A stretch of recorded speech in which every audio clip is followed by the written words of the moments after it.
नरेंद्र मोदी जी को चश्मा लगा के ढूंढ रहे हैं। करने गए जी फेंकू जी आइए तो हनिए का हल्का पर तो हमनियों जाति मान लिए। कर्म के आधार पे जो बेचारा जूता सी रहे हैं उनको बोल दिया कि रविदास है। जो आदमी तार छेव रहे हैं उनको कह दिया कि चौधरी है। जो आदमी दूध दूर है उनको कह दिया कि गोवाला है, यादव है।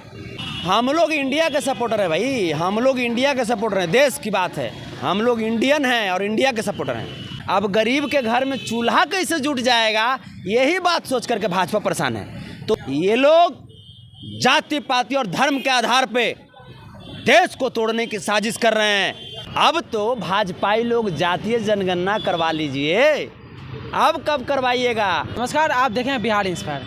अभी हाई कोर्ट ने जातीय जनगणना पे अलाउ कर दिया कि बिहार में जातीय जनगणना होना चाहिए। इसी मुद्दे पर बात करेंगे, किस तरह से देख रहे हैं जातीय जनगणना। हम माननीय पटना उच्च न्यायालय के इस फैसले का तहे दिल से सम्मान करते हैं, स्वागत करते हैं कि बिहार में जातीय आधारित गणना का उन्होंने परमिशन दिया। अब तो जो भाजपाई लोग हैं, जो समाजवाद के विरोधी लोग हैं, जो गरीब गुरबे के विरोधी लोग हैं, जो SC ST के विरोधी लोग हैं, जो माइनॉरिटीज के विरोधी लोग हैं, जो OBC के विरोधी लोग हैं और जो सवर्ण समाज में भी समाजवादी लोगों के विरोधी लोग हैं, उनके मुंह पर काला धब्बा लग गया होगा। बड़ा याचिका लेकर के गए थे, माननीय उच्च न्यायालय ने कह दिया कि आपका याचिका सही नहीं है। और माननीय उच्च न्यायालय ने जो फैसला दिया है, ये पूरे देश में खुशी का लहर डाल दिया है तमाम लोगों के दिल में। अब तो भाजपाई लोग जातीय जनगणना करवा लीजिए, अब कब करवाइएगा। अब तो भाई बिहार सरकार बिहार के गरीब गुरुओं के लिए परम आदरणीय श्री लालू प्रसाद यादव जी के विचारधारा पर चल करके जातीय आधारित गणना करने का फैसला किया था, उसे माननीय उच्च न्यायालय ने भी पुष्टि कर दिया।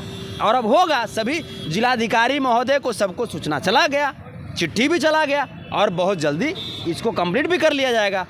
इससे फ़ायदा है, समझिए इससे फ़ायदा क्या है, जिस बात को सोच करके भाजपा घबरा रही है। जातीय आधारित गणना जो है वो हमें मदद करेगा यह जानने में कि किस जाति के लोगों की कितनी जनसंख्या है, किस जाति के लोग किस स्तर पे अभी तक पहुँचे हैं, चाहे वो सामाजिक स्तर हो, आर्थिक स्तर हो या राजनीतिक स्तर हो। अभी तक कहाँ तक पहुँचे हैं, कितने लोग संपन्न हैं, कितने लोगों को अभी सपोर्ट करने की ज़रूरत है, कितने लोगों को सपोर्ट करके मुख्य धारा में लाया जा सके। आप देखते होंगे कि कर्म के आधार पे विद्वान लोग जाति बना दिए। तो ओती घड़ी तो बड़ा बढ़िया लगा था, बड़ा बढ़िया लगा था ना जी। कर्म के आधार पे जो बेचारा जूता सी रहे हैं उनको बोल दिया कि रविदास है। जो आदमी तार छेव रहे हैं उनको कह दिया कि चौधरी है। जो आदमी दूध दूर है उनको कह दिया कि गोवाला है, यादव है, हैं? जौन आदमी टीका मार के मंदिर में बैठ गया तो कह दिया कि पंडित जी है। तो वही तो हनिए का हल्का पर तो हमनियों जाति मान लिए। अब वही हम लोग गिन रहे हैं कि भाई क्या को हम लोग हैं। इससे फायदा क्या होगा ये बताइए। जो सरकारी योजनाओं का जो लाभ जो इधर के समाज के लोगों को, इधर के समाज मतलब जो गरीब समाज के लोग हैं, उनको जो मिलना चाहिए, उन योजनाओं का लाभ सीधा वो लोग ले लेता था। कैसे मिलेगा उन लोगों को लाभ इससे, जातीय जनगणना से? पहले जब बोला जाता है, बीजेपी के द्वारा बोला जाता है कि जातीय जनगणना है जो कि जाति में बांटने का काम किया जाए। आप देखिए, जैसे जो काउंटिंग होगा, काउंटिंग होने के बाद में जो भी योजना आएगी, उस योजना का कितना हिस्सा हमको किस स्तर तक के लोगों को देना है, ये सरकार को पता चल जाएगा और उसी अनुसार से योजना बनाएगी। तो गरीबों को तो लाभ होगा ना। अब गरीब के घर में चूल्हा कैसे जुट जाएगा, यही बात सोच करके भाजपा परेशान है। तो उसकी परेशानी बढ़ने वाली है। 2024 में भाजपा को बोल दीजिए कि चाहे तो 2024 के पहले हो सकता है जातीय जनगणना देश में करा दो, अगर लाज शर्म बचल है तब। लाज शर्म अगर ना बचल है तो 140 करोड़ के जो देशवासी हैं वो ठान चुके हैं कि ऐसा बेशरम के हमरा ना रखना है सत्ता में। जो छपरा के सांसद राजीव प्रताप रूडी है वो बोलते हैं कि जातियों को बांटने के लिए किया जाता है ये जो जातीय जनगणना हो रहा है। उसके बाद ये विजय कुमार सिन्हा जो है बीजेपी के नेता प्रतिपक्ष हैं, वो बोल रहे हैं कि इससे लॉ एंड ऑर्डर पे क्या फ़ायदा होगा, शिक्षा पे इस पर क्या प्रभाव पड़ेगा। राजीव प्रताप रूडी जी से हम पूछना चाहते हैं कि राजीव प्रताप रविदास जी लिखेंगे क्या अपने नाम में? अपने नाम में पूछना लिखेंगे? पड़ेगा। हाँ तो पूछिएगा, अपने नाम में लिखेंगे क्या? अपने नाम में राजीव प्रताप रविदास जी लिखते हैं, सर्टिफिकेट एफिडेविट कराने का अगर पैसा नहीं होगा तो हम देंगे पैसा, कराएं वो। विजय कुमार सिन्हा जी से जाकर के आप पूछ लीजिएगा कि क्या विजय कुमार रविदास जी लिखेंगे? क्या विजय कुमार पासवान जी अपने टाइटल में बदलेंगे?